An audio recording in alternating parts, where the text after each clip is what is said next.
أعوذ بالله من الشيطان الرجيم بسم الله الرحمن الرحيم.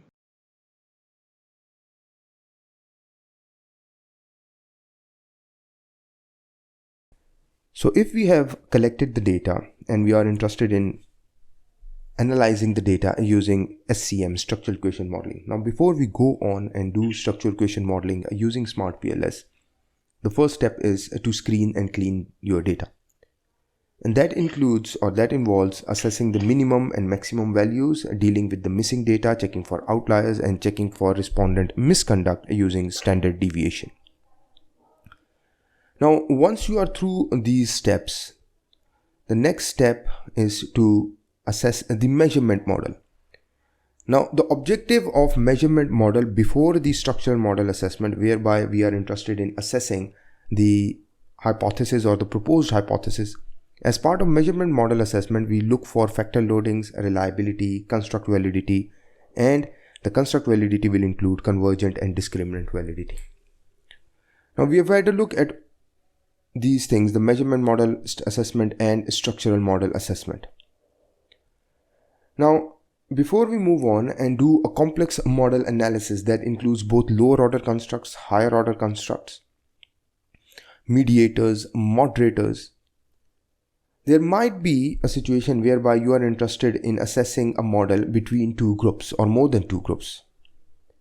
So you might be interested in assessing whether there are changes in how one variable influences the other in one group in comparison to the other.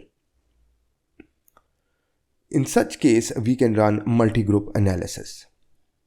Now, to run multi-group analysis in SmartPLS, what we need to do first is, let's say I've got this data here.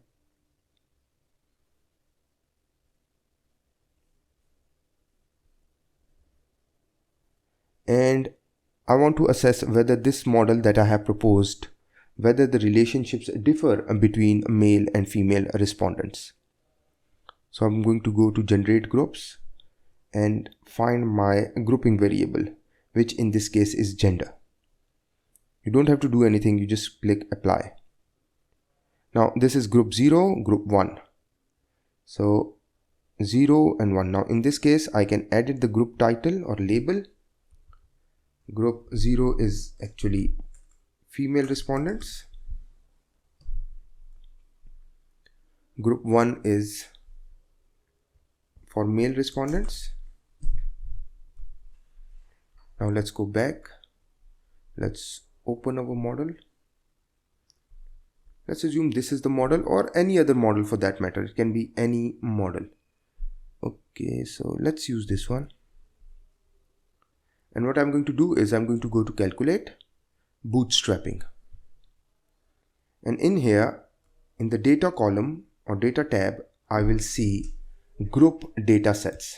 So I'm interested in comparison of male and female, and I've got my base data, that is my complete data set as well. The rest of the options are fine. You just press start.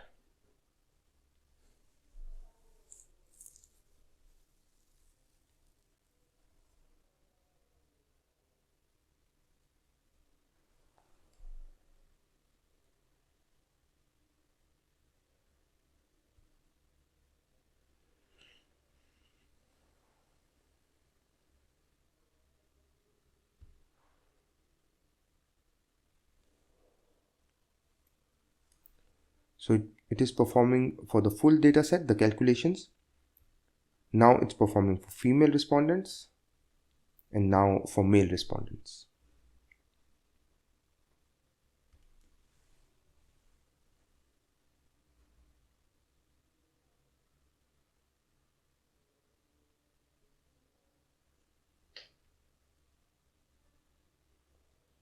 Now here are our results. So let's go to path coefficients.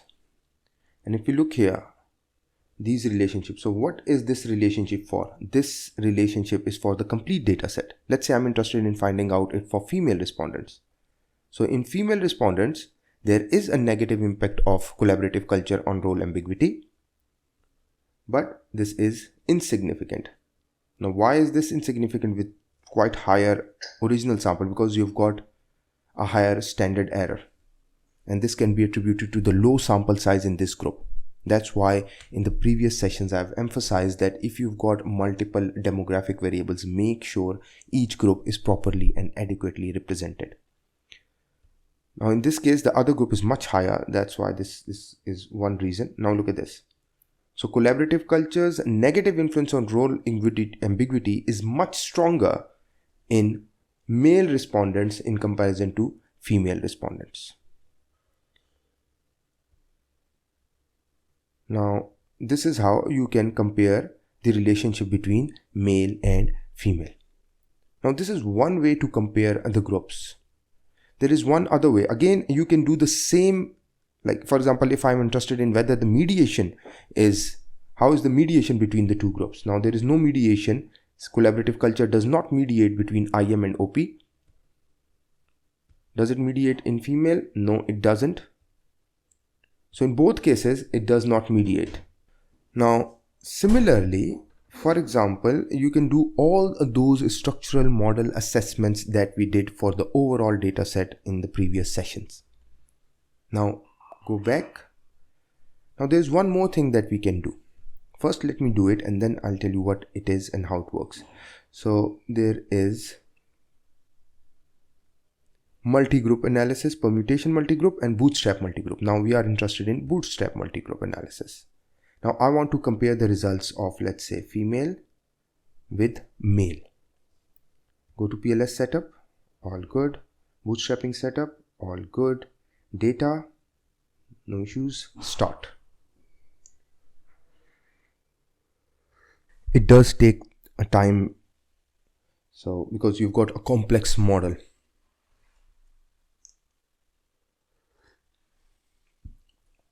Now here is the output, and if you click here, path coefficients, now look at this.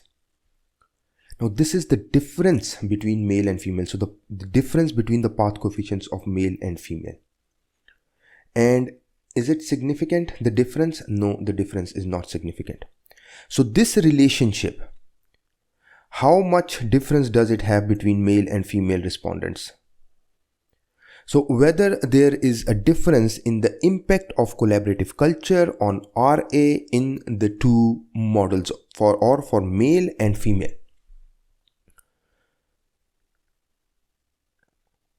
Is it different? No, not significantly different. The only one that is significantly different is this.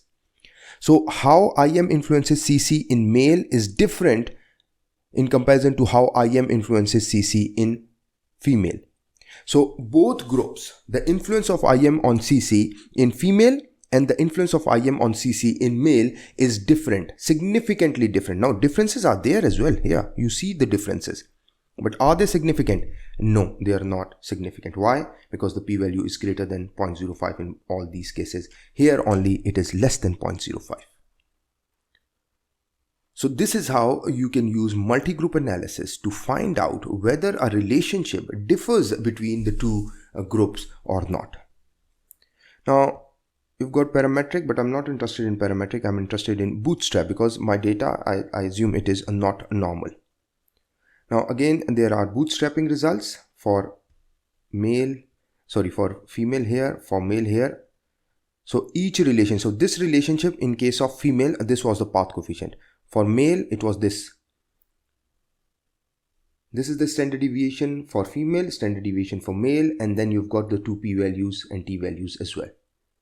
But in this case, we are going to use bootstrap MGA to assess whether this relationship, this particular relationship here, this one or the next one or the other ones, whether they differ significantly between the two groups. In this case, the two groups are male and female. So this is how you can use multi-group analysis in your studies to compare the significance of relationship and whether that significance of relationship differs between different groups or not. Now similarly, let's look at specific indirect effects. Now whether this mediation differs between the two groups? No, it does not differ significantly between the two groups. So this is the use of bootstrap or multi-group analysis. Now moving on, as I said yesterday, what we are going to do is we are going to create a more complex model. And in that complex model, we are going to have both reflective formative, higher order constructs. And I'm going to change the moderator into a higher order construct as well. And then we are going to have mediators as well. So a complex model, and we are going to do this model right from the very start. So let's say we go back here, and I'm going to create a new PLS-SCM model. PLS-SCM, and the model is, this one is the first model, measurement model underscore, let's say I call it measurement model for assessment of OP. Let's assume it's like this. Save. So this is my data, the basic data that I had earlier, and I've got one higher order construct. And let me draw this model here.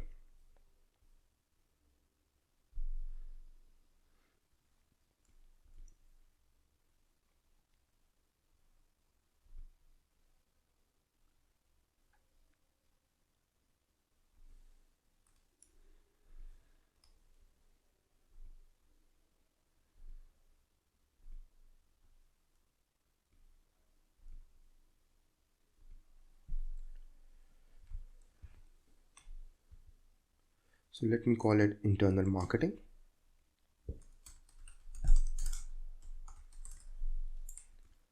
And this internal marketing influences organizational performance.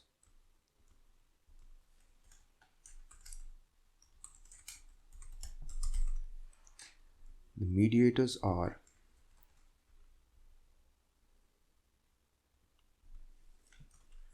let's say it is internal service quality, and then I've got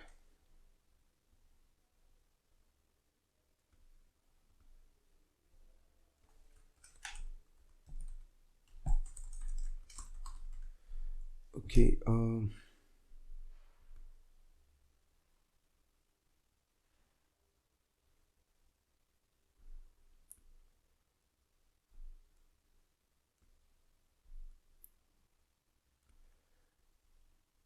okay, let's two mediations are fine. Let's okay, let's make one more.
Now let's assume this is my proposed model that I want to assess using SmartPLS. Now internal marketing is my reflective formative higher order construct. Internal service quality is reflective. And let's say role stress is also a reflective formative. Now this is a very complex higher order construct, or rather a model with higher order constructs. And copy, paste, let's do it like this. And now we want to test this model using SmartPLS. So first step, irrespective of whether the constructs have a higher order or they do not have a higher order, you have lower order constructs. Now put those lower order constructs onto the canvas.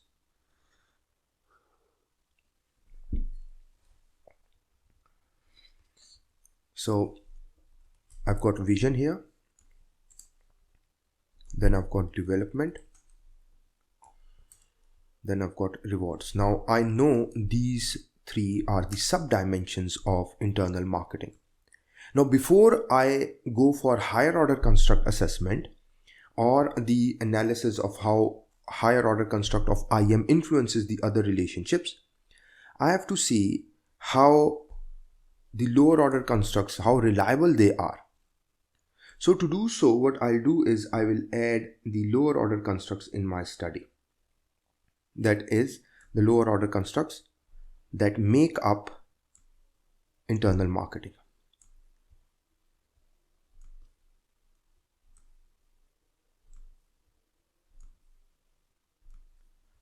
Now once this is done, then I've got collaborative culture as well. Okay, why is this so? Okay.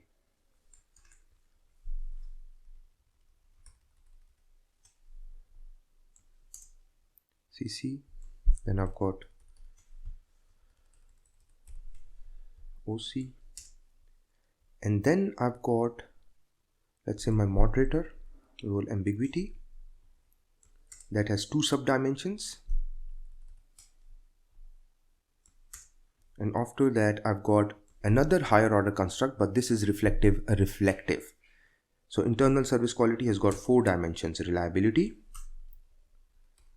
assurance, empathy,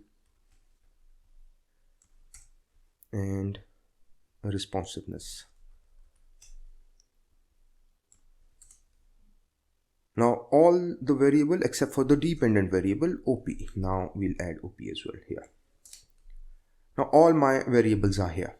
So what I'm going to do is I'm going to arrange it now.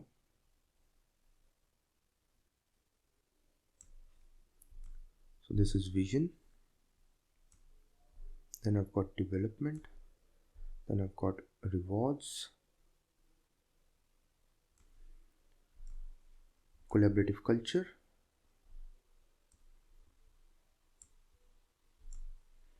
now organizational commitment,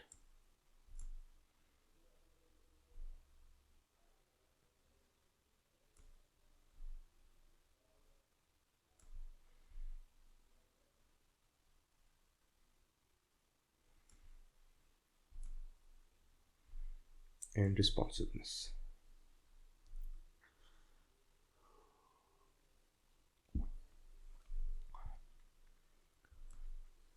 This goes here.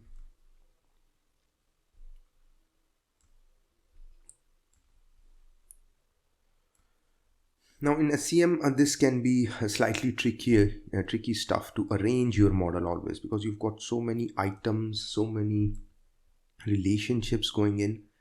So it's always a slightly tricky business.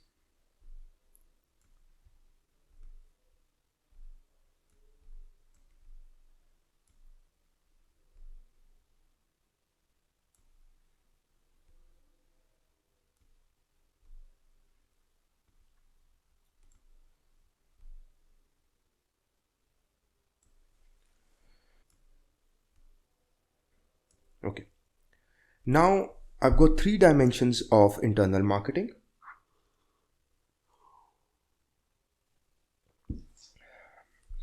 I've got 4 sub-dimensions of internal service quality. I've got these lower order constructs. Now they do not have a higher order construct. Now collaborative culture is not modeled as a higher order construct here. Neither is organizational commitment. Now if you look at the model here, how would I link these variables that have got both lower order and higher order constructs? So well, let's do step by step. So internal marketing, which is reflective formative, but at lower order, it is reflective. So it is linked with collaborative culture. Where is internal marketing here? This whole thing is internal marketing. And it is linked with collaborative culture. So vision, development, reward makes up your internal marketing, and it is linked to your collaborative culture. Now the next step, this again internal marketing is linked to commitment and internal service quality as well. So first let's link it to commitment.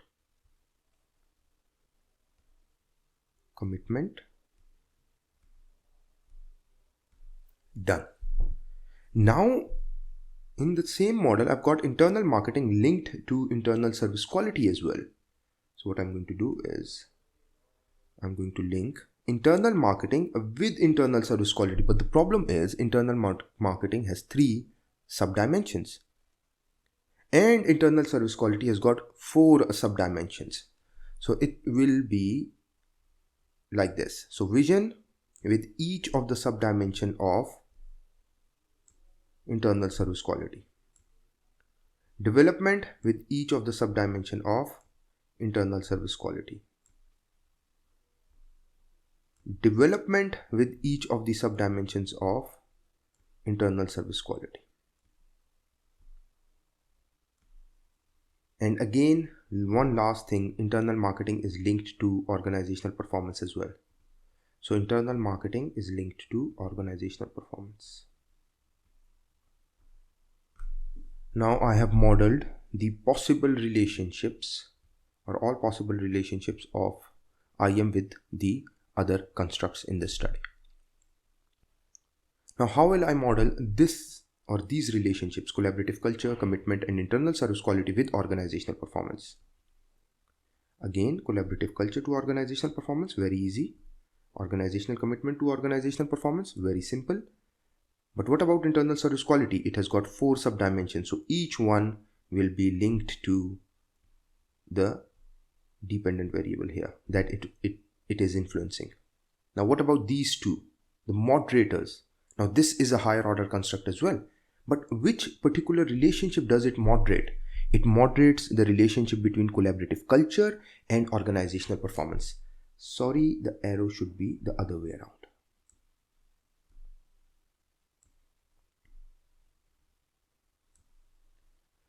Now, so which relationship is it moderating? This relationship. So you will link these with the DV of the relationship that it moderates. And the DV of the relationship is organizational performance. Now, if you have both higher order constructs and lower order constructs in the model, this is how you model your or draw the relationships between the latent constructs in your model using SmartPLS. Now this is done. We have designed the model. Make sure you save it. And now let's run it. So the first step is PLS SCM algorithm, because I want to assess the measurement model. And as part of measurement model, I'm interested in assessing the loadings, reliability and validity. I'll click on it and it asks or gives me different schemes, weighting schemes. I'm interested in path weighting scheme. The rest is fine. Data, all good. Let's start.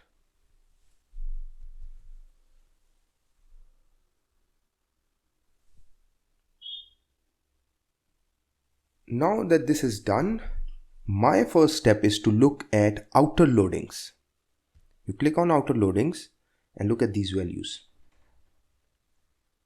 All good, except for this one. This is red. All good.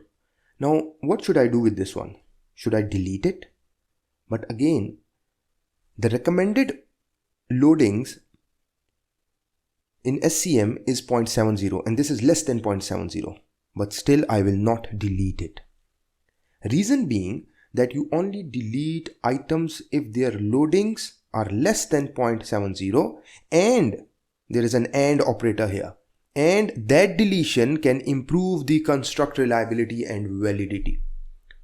If your construct reliability and validity is already over its recommended threshold, you do not need to delete it. So how would I know whether the reliability and validity for this particular construct is over the recommended threshold? Let's have a look here. Construct reliability and validity. Now, once you have had a look at these outer loadings, we will go to this particular section of construct reliability and validity. But as I said that I'm going to discuss how to report these for a paper. Now for research paper, you can have separate heading for loading, separate heading for reliability, separate heading for validity. Everything can go into separate headings. But for a research paper, we have to be very concise, comprehensive. So we cannot have separate headings for everything in our results. And we do not discuss them in greater detail. So what I'm going to do is I'm going to copy this to Excel and open an Excel sheet here.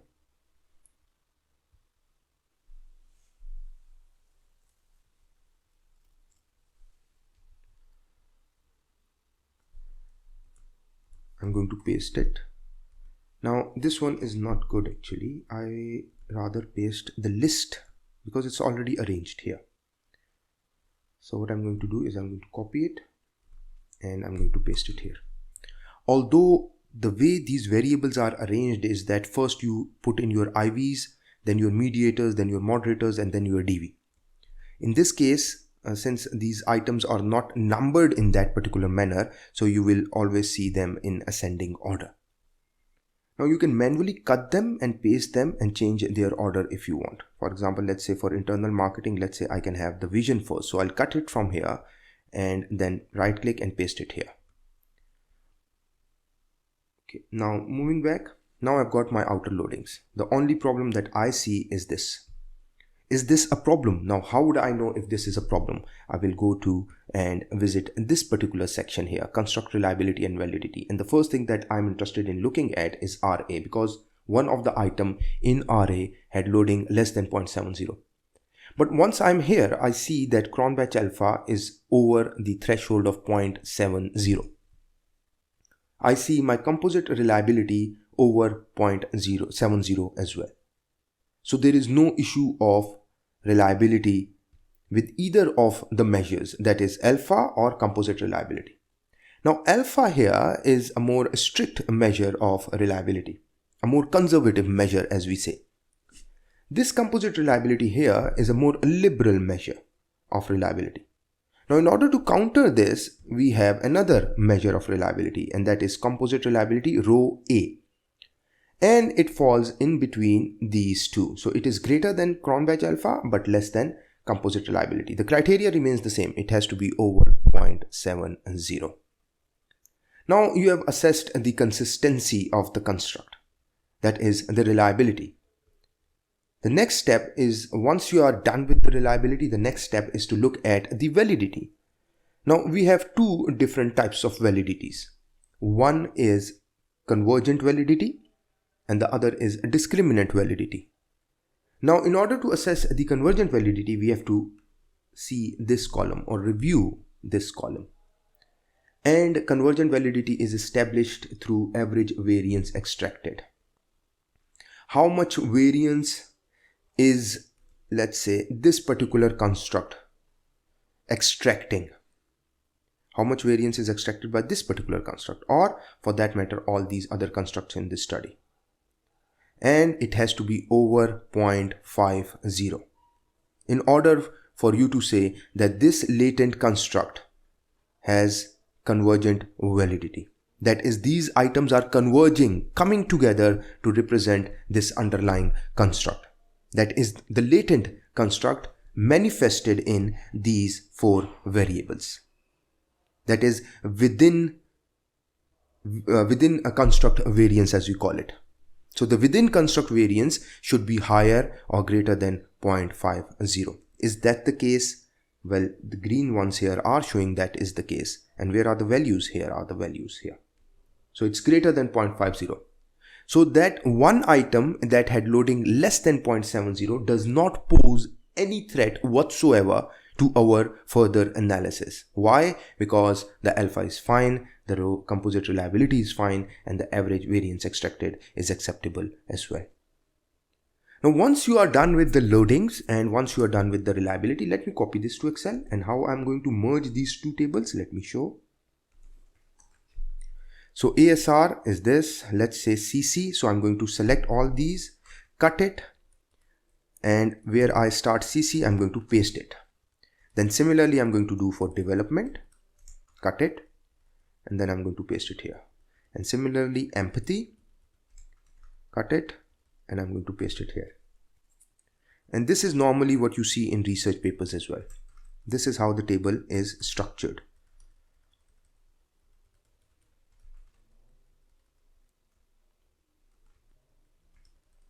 Now, if you number the constructs, not the loadings will be arranged, but these other tables will be arranged properly. So this will help you.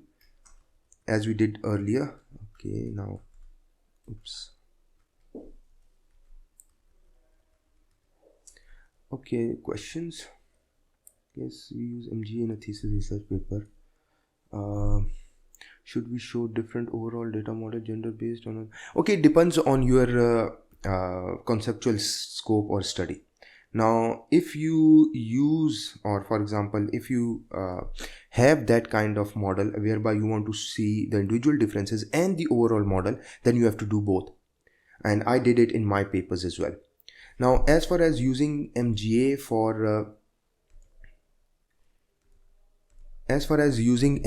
for moderation, yes, you can use MGA for moderation if the relationships, all the relationships in the study are being influenced, or the relationship are being influenced by the grouping variable.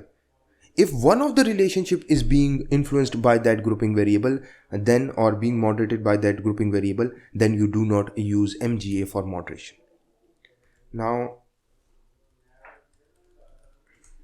OP, RA,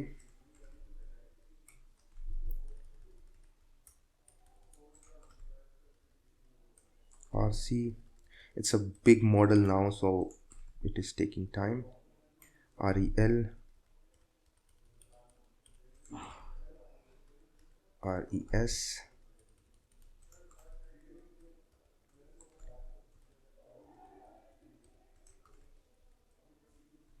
here it is. Now this table is arranged. Make sure, now this might seem a very like small thing, but it's very important to show how serious were you when you were writing your paper. And this means I'm talking about the decimal points. Now some of the numbers have 2 decimal points while others have 3. Make sure you are consistent in your write-up. And this is very important when you are sending your paper to good quality journals. Very important.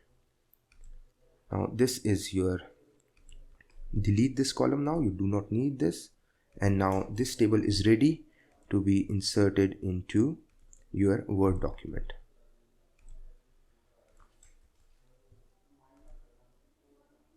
Here it is. So this is how you format the results from your SmartPLS output into Excel, and when it is ready for Word document, this is how it should look, and you can simply put it in. Well, you can just simply mention the numbers ASR 1, 2, 3, 4 rather than these repeating labels for your latent variable as well. So you can remove this, just simply type in ASR 1, 2, 3, 4, CC 1, 2 and so on and so forth.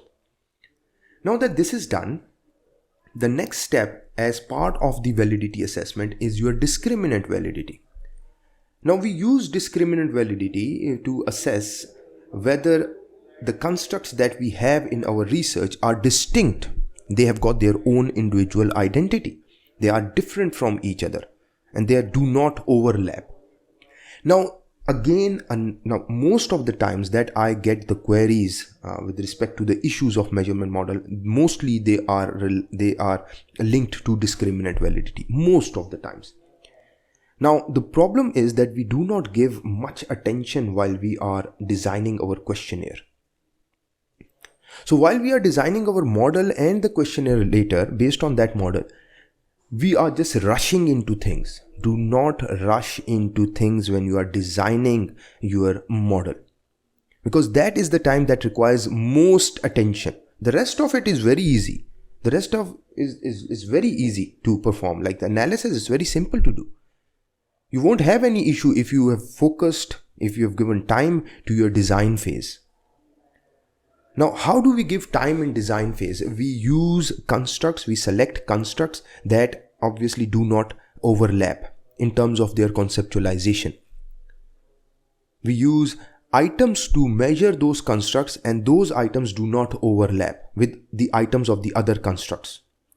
So once you've got your questionnaire, read it maybe 3-4 times in light of the conceptualization. Compare your items for each construct with the other constructs in the study and see if they are overlapping. See if they seem duplicate, if they are similar in meaning. Ask experts to read your questionnaire. Now once you do all these steps, then you might obviously have a chance that you will not get into issues with discriminant validity. Now in this case, how do I assess the discriminant validity? Now discriminant validity is, obviously there are different ways to do so. There is HTMT, heterotrait monotrait ratio, which is based on the ratio of correlations. Now for each construct we have got different items, so their correlation is used to calculate a ratio, and this is that ratio.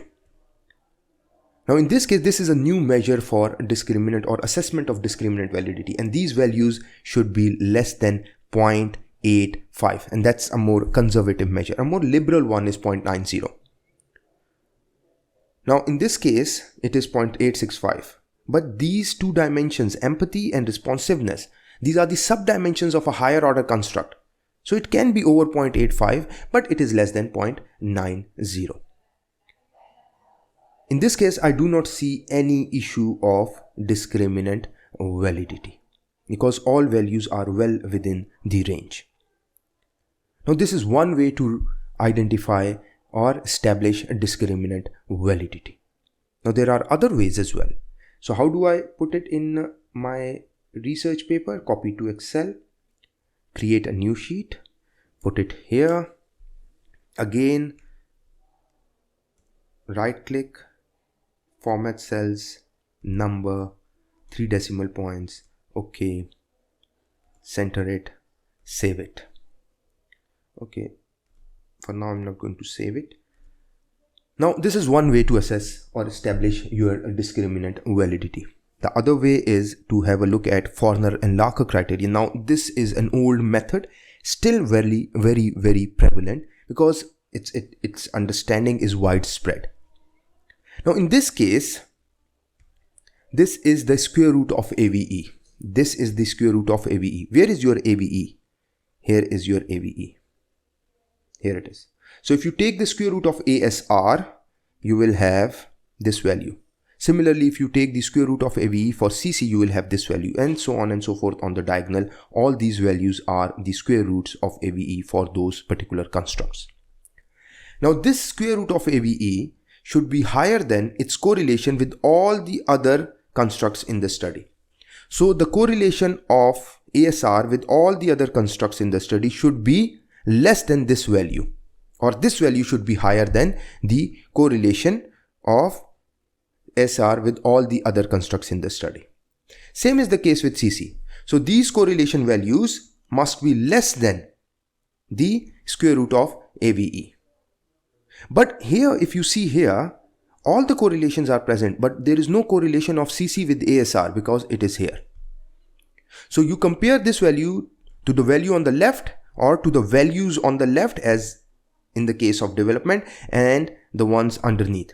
In this case, there is no value underneath. All the values are on the left. So is this value higher than all these values? Yes. So this here, assurance 0.878, this is within construct variance, the variance within the construct of ASR. So within construct variance should be higher than the shared variance.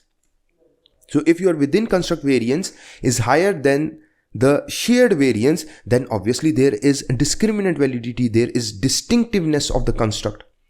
If the construct is sharing a lot with the other constructs in the study, there is obviously the issue of discriminant validity. Now how do you present it? Let's copy it to Excel and click here, paste here, and the first thing is bold and italicize this so that you know what you are comparing and where is your square root of AVE. And after the table, you leave a note that the values in bold and italics are the square roots or square root of AVE. Right click, format cells, number, 3, okay.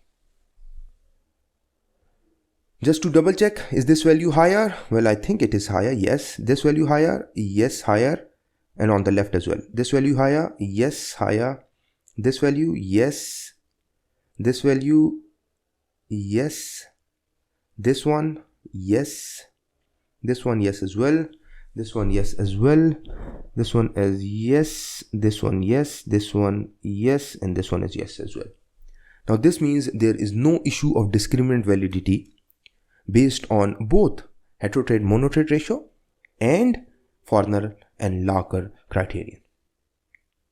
Now this is one, or rather another way to assess the discriminant validity. The other method is cross loadings. Now this helps us solve the issue of discriminant validity as well. How? So let's copy it to Excel. It's much easier to interpret it over there. Paste it. Now this is the construct and these are the items. So if this item is loading onto its own construct, its loading is this.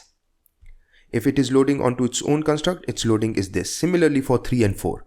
So let me highlight it. Now is this construct, when loading onto its own parent construct, is its loading higher in comparison to if it was to load on any of the other constructs? Yes, it is higher. And the same is the case for the rest of them. Now look at CC. Here it is. CC1 loading onto its own construct or parent construct. Is its loading higher? Well, yes, in comparison to all the other constructs, it's higher. So if CC1 loads with CC, that is its parent construct conceptually, its loading is better in comparison to all the other constructs in the study. So there is no issue of discriminant validity based on cross loadings for these two constructs. And similarly, you are going to do it for all the other constructs in the study and make sure you make the comparisons. Now let's assume while assessing the Fornell and Larker criterion, you found that there is one issue where this value is less than this value. So what you're going to do is, or rather let's do this one, ASR and CC. Let's say this value was less than this value. Now one way to do is go on, open your data in Excel or SPSS, check for respondent misconduct using standard deviation. Check the standard deviation between the 4 items and 6 items of ASR and CC. We did it on day 1. There is a video on the channel as well. You can refer to that as well, or the earlier recording of these sessions as well. Now again, if that is the case, I will come here and look at or compare these two. Let's assume this is 0.857 and this was 0.867. So this means that the difference is very little and ASR1 is loading well onto the other construct as well. So your ASR1 is not clear in the mind of the reader based on this data. So ASR1 has to go.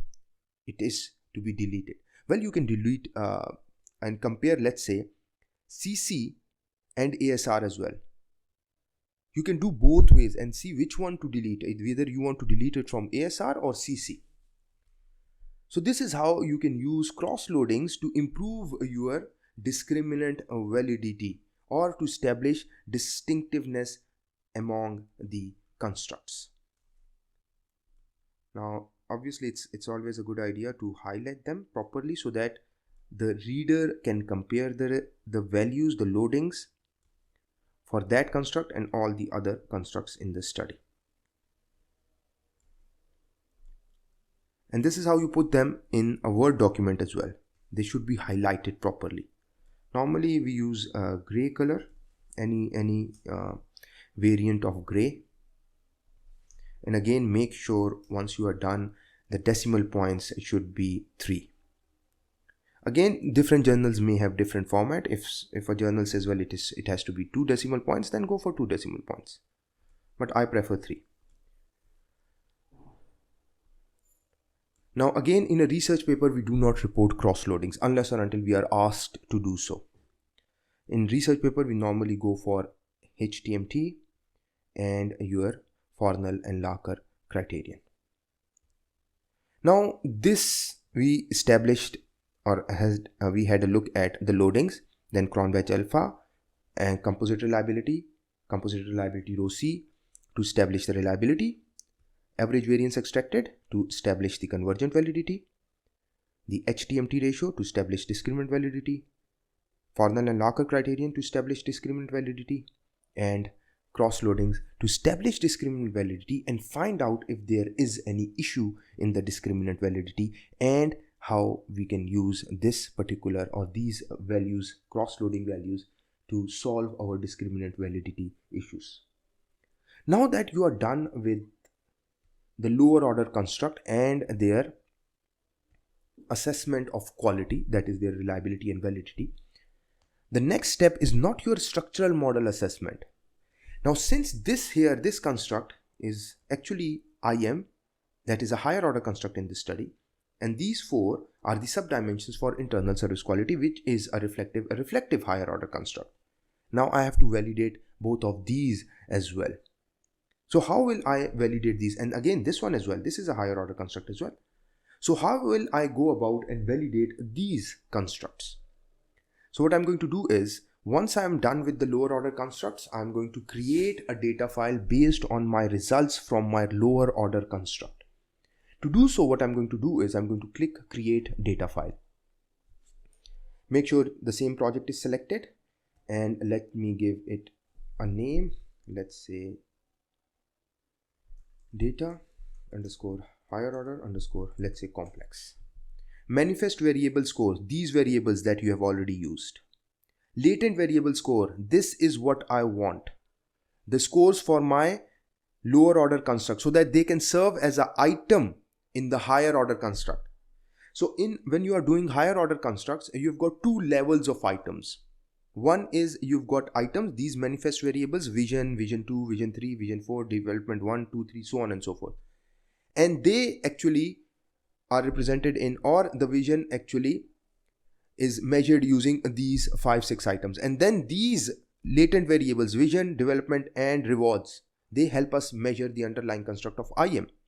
So I need latent variable score for vision, development and rewards so that they can serve as an item for my higher order construct. So I've got other variables, maybe age, gender, education, that I have in my data, and I will create, and I've got a new file now.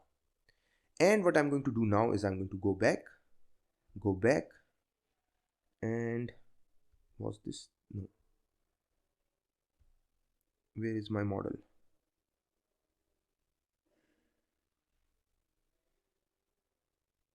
Okay, I think this was the one. Okay, forgot the name. Just hold on. Let me see which one was it. So let me delete the other ones. Okay. Yeah, here it is. This was the one. So this was the one. Now what I'm going to do is, in order to validate my higher order constructs, I'm just going to duplicate this one.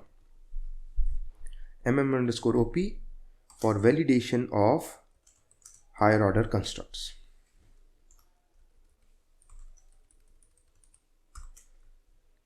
Create, double click. Now let's select our data set, and in this case this is my data set. Now I'm not interested in vision, development, rewards, reliability, assurance, empathy, responsiveness, role ambiguity or role conflict. Now what to do with these? Well, you can use the latent variable scores of these as well, and that will be called embedded two-stage approach. Now if I take or use the latent variable scores for these as well, then it will be embedded two-stage approach. Although the results are more or less the same, but I prefer using this one, so does some experts as well. Now let's move this and let's add internal marketing. So where is my internal marketing? Here it is. And the internal marketing is development, rewards and vision. So now those latent variables are becoming items for the higher order construct. You select them and put it here, and I'll call it IM. Now this is formative. I want it to be formative. So right click, invert measurement model. Now this has become formative. Now where is my internal service quality? That is my mediator, assurance, responsiveness, reliability and empathy. Select them, put them here, and this is your ISQ, internal service, and this is reflective. So let it be like this. The arrows are pointing towards these rectangles, that is the items now. Now where is my role ambiguity and role conflict? And I'm taking it as a higher order formative one. So let's say role stress. Again, what I'll do is right click, invert measurement model. Now let me hide the indicators, all of them. Control A, Alt X. Now let's link them. I am with OP. I am with mediators. RS with the dependent of the relationship it moderates. Now, if you see in the earlier model, the measurement model for all lower order constructs, I did not create any moderating effect because right now I'm not interested in the structural model assessment. I'm just validating my constructs here. Okay, this relationship here as well. All good. This one, this one. Now that this is done, save it. And again, let's validate this first, the reflective formative, this one reflective formative, and then we can do reflective as well. Or let's do the other way around because we have already talked about the reliability and validities. Let's do reflective first. Now again, as I mentioned earlier, the process will not change. Just the way you assessed the loadings and reliability and validity for lower order reflective constructs, this is a reflective construct as well. Let's forget if it is a higher order or lower order. It is a reflective construct now. So let's validate it. I'm going to do the same operation. Go to calculate, PLS SCM algorithm, all good, start. Now go to outer loadings. Now I'm not interested in all this. I'm interested in assurance. I'm interested in this here, empathy. I'm interested in reliability and responsiveness. These four. I'm not interested in rest of them because this is my higher order reflective construct. So what I'm going to do is I'm going to copy it to Excel, bring it in here, put in here, and I'm going to delete everything that I do not need. Delete. Delete. Delete.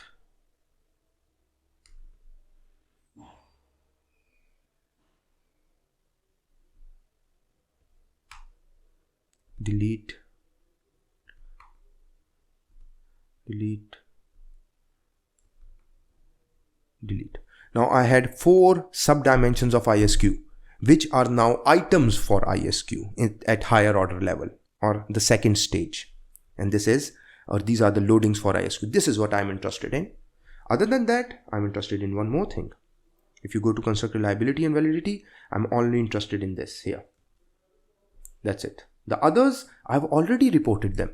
I've reported CC earlier, I've reported OC earlier, I've reported OP earlier. I'm not interested in reporting them again. Copy to Excel and you can paste it here. Now let's say we delete this and we delete this as well and cut it and you can paste it here. Here it is. You can remove this as well. Let's say you call it assurance, then you can call it EMP, you can call it reliability, and then you can call it responsiveness. Right click, delete it, and similarly arrange it. Now once you have reported the lower order construct, now create another heading validating higher order constructs, and in that create a subheading validating internal service quality. In the parenthesis write reflective higher order construct and just report this table. Now look at the discriminant validity. Again, I'm interested in ISQ with the other variables. So this one column may be enough. I'm not interested in, but I'm interested in ISQ with OC as well. But this one may be, okay, this one is as well, OC with OP. So now you can report the whole table or cut down on what has been already reported. Again, Fornell and Larker criterion, ISQ with the other variables only. Again, cross loadings if you want to report it. Just make sure report what is not earlier reported with respect to that particular construct. So again, I haven't done anything extra. I haven't done anything new to validate my higher order reflective construct. I've used the same approach that I did for my lower order constructs. So this is how you can validate your higher order reflective construct by following the same procedure, same steps. Now that I've validated my higher order reflective construct of internal service quality, I've got two other higher order constructs as well, but they are reflective formative. So let me double check. So it is formative. Let me check this one. Is it formative? Yes. So I haven't made a mistake in designing my model. Now, how will I validate this internal marketing and this role stress? So to do so, what I'll do is, let's save it, calculate, and the first step again is PLS SCM algorithm, and press start. And the first thing is to look at the collinearity diagnostics. Now I'm not interested in these other ones. Now you will have higher collinearity for reflective constructs, but I'm interested in reflective formative. Where is my reflective formative? Development, this one, rewards and vision, and this is less than 5. So I do not see any issue of multi-collinearity here. No issue. What you can do is, let's say, let me copy this and let me paste it here. And what you can do is, let's say insert, this is VIF, and insert. First, let's say you put in IM, and then you put, let's say, role stress, and role stress will go in here. Control X, insert cut cell. So this is okay. Development, no, empathy is not required. So we are going to delete empathy because this was reflective for ISQ. So empathy was not required. Responsiveness is not required. Reliability is not required as well. So vision, development, and reward, all good. Now moving on, the next step. Now that this is done, the next step is not here. For next step, you have to run your bootstrapping to validate the reflective formative, or the next stages of validation for reflective formative. So I'll go to bootstrapping and let's change it to 10,000 as recommended. Bias corrected and percentile bootstrap, one-tailed, press start.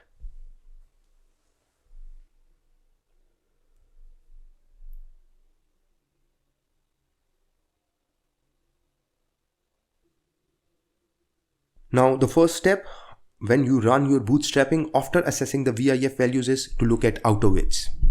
Now again, I'm not interested in all the outer weights. I'm interested in the outer weights for my higher order construct. And let me copy this and let me paste it here. I'm not interested in, again, this ISQ. So ISQ will have to go. Right click, delete. Now this is RA and RC for, so I'm going to just put it in here. Okay, it won't work like that. Let's see, copy this and let me put it here. Right click, delete, and now let's do development, reward, and vision. Copy, put it in here, and this is your outer weights, and this is your T statistics, and this is your P value. That's it. Let's delete this, and these are normally reported. Now just make sure you've copied them correctly. So this is development, reward, vision, RA, RC. Now you do not need this column as well. Delete. You do not need this as well. That's it. Now once you are done with this, now look at this here. The p value is greater than 0.05. This means that the weight of, or the weight of impact of reward in forming internal marketing is not significant. Bilal ऊपर बैठे हैं doctor साहब 191 में आप उधर ठीक है. Now this is insignificant. What should I do? It's not contributing enough in forming the internal marketing construct. The weight is insignificant. Should I delete it? No. What you should do now is look for the next step, which is outer loadings. And again, I'm interested in these. Is the outer loading significant now? Or it is greater than 0.50? First look at the value. Is it greater than 0.50? Yes. Is it significant? Yes. Do not delete it. Now let's paste it here again. Copy, paste it. Now delete, that is not required.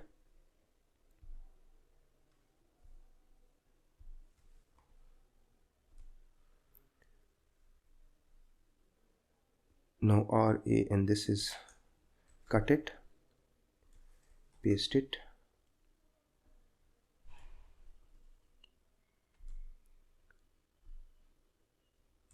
Cut it, paste it. Just double check the rows are right. Yeah, development, reward, vision, role ambiguity, role conflict. So now you do not need this table as well here. This, so rather this column, and this is outer loading, and you do not need these three columns, and this is p-value.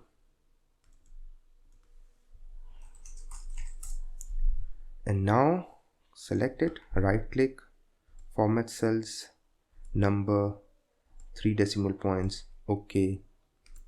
Now this was insignificant here in terms of outer weights, but the loading is greater than 0.50 and it is significant as well. So no issue, do not delete rewards. This is how you create a table when you are validating your higher order construct, that is formative higher order construct. Now once you have reported the measurement model for lower order construct, then in the same measurement model you can give another heading, a new heading, validating higher order construct. In the parenthesis mention reflective. Then after that give another heading, validating higher order construct, reflective formative, and in front of it just write IM or RS or howsoever you think your heading will be readable, just do it. Now again, I've shared a paper of mine yesterday, I guess I did share it, where I have reported the higher order construct. Here it is. So this is how you can report the same way. And how do you write about it? Here it is, validating higher order construct. Here is the text that you can use as a sample when you are reporting your reflective formative higher order construct. For reflective again, it's the same procedure that we have used earlier here for measurement model, but you can further summarize it. Do not go into that detail again. Now what I have done is I'm done with my measurement model assessment. I've done my measurement model at lower level. Then I've done my measurement model for reflective higher order construct. Then I've done it for reflective formative higher order construct. Now I'm ready to run my structural model to test my proposed hypothesis or proposed hypotheses. To do so, what I'm going to do is I'm going to create a copy of this, right click, duplicate, and I'm going to name it SM. And this is not a validation now. Create, open it. Now I'm not interested in its direct relationship with OP. I'm interested in its moderating effect. Connect here. Now this is a complete model. It has got reflective formative higher order construct, reflective higher order construct. It has got mediators as well. It has got moderator as well. It has got independent variable, dependent variable, any variable you name it, it's there. Now what I'm going to do is I'm interested in my hypothesis testing. Go to calculate, bootstrapping, 10,000. That's it. All good. Let's start.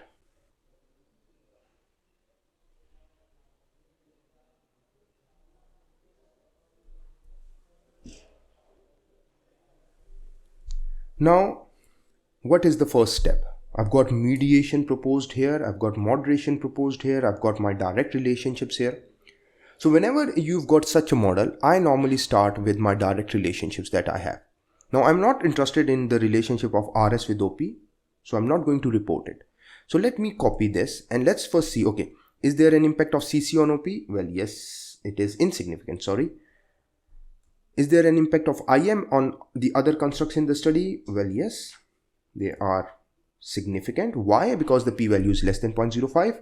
And look at the weight of impact. Well, it's quite high. What about OC and OP? Well, you can say it's partially significant because it is less than 0.10.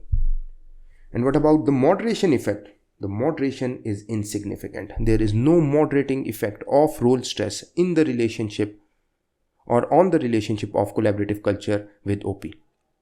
So the slope analysis that we do when the moderation is significant is not required here. Now what I'll do is I'll copy this to Excel and I'll create a new sheet. And this is what I normally do when I'm doing my own analysis as well. I run the model, I get my results and put them in Excel, and then it's much easier for me to copy them into the Word document because they are well formatted. Everything is done. Right click, format cells, number 3, okay, and now we normally call it as or refer to as path coefficient or beta coefficient.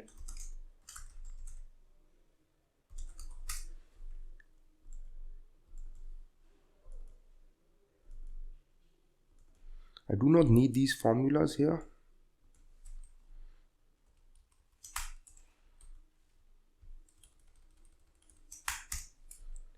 Now center it. I'm not interested in the direct impact of RS on OP. Delete it.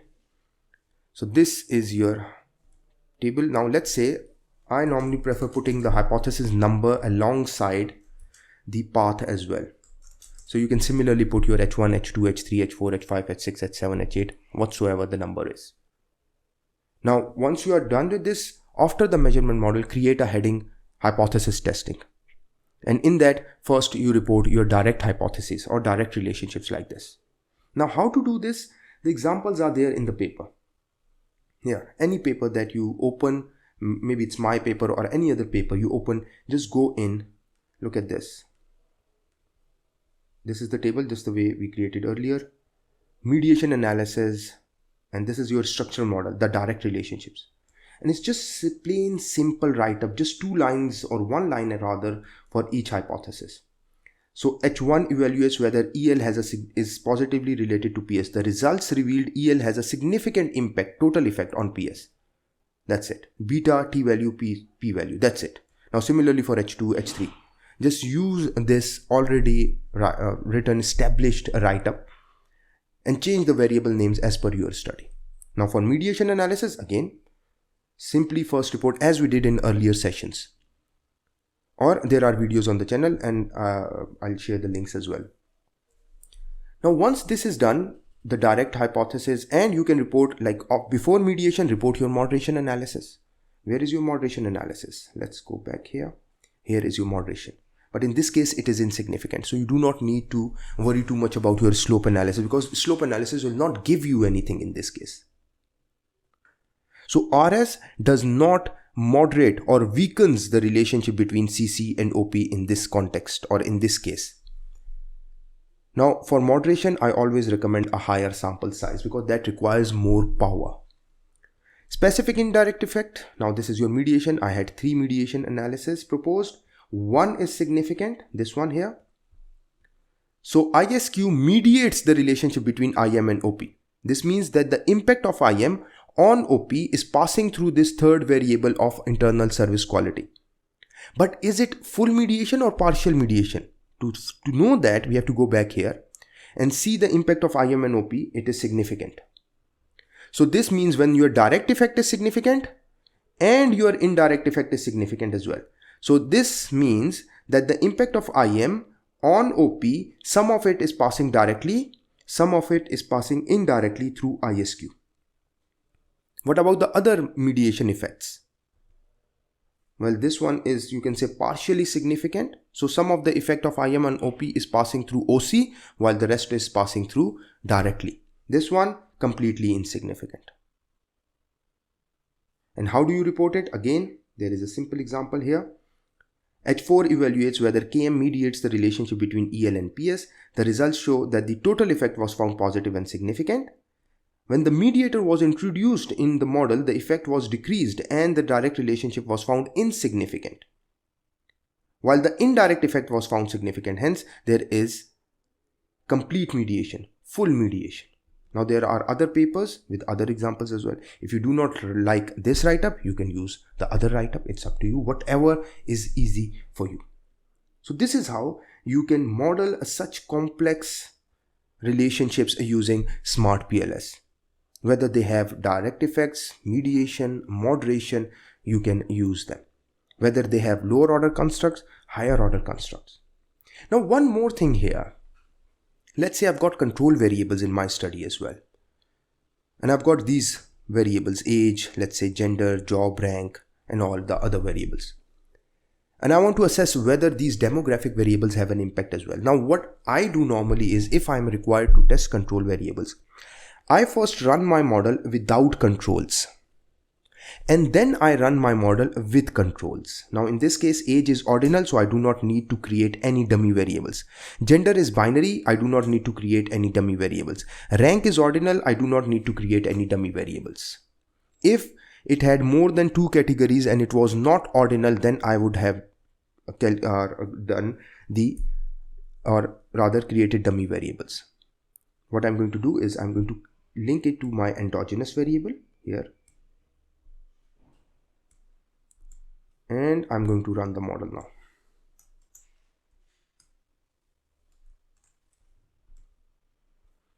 Save, calculate, bootstrapping. All good, start.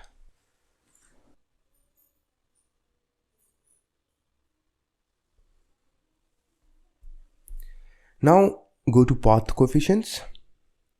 And let's copy this to Excel and copy it or paste it alongside the other results that you had.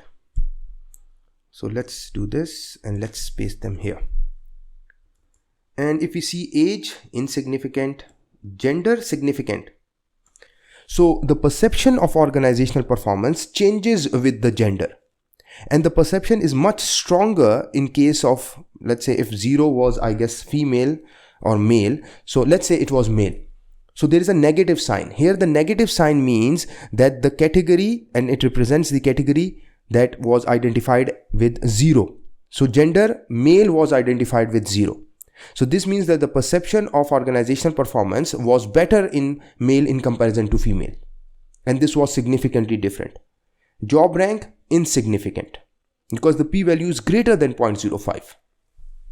Now look at the relationship, whether these values change or not. So CC to OP without the control variables was 0.092 and it was 0.096, so slightly improved. What about these ones? Well, they did not change except for this one. It is low here, it is higher. So with or without control variables, your model and their weight of impact in the relationships do not change. So there is hardly any change in your model with or without control variables. So control variables do not influence your model.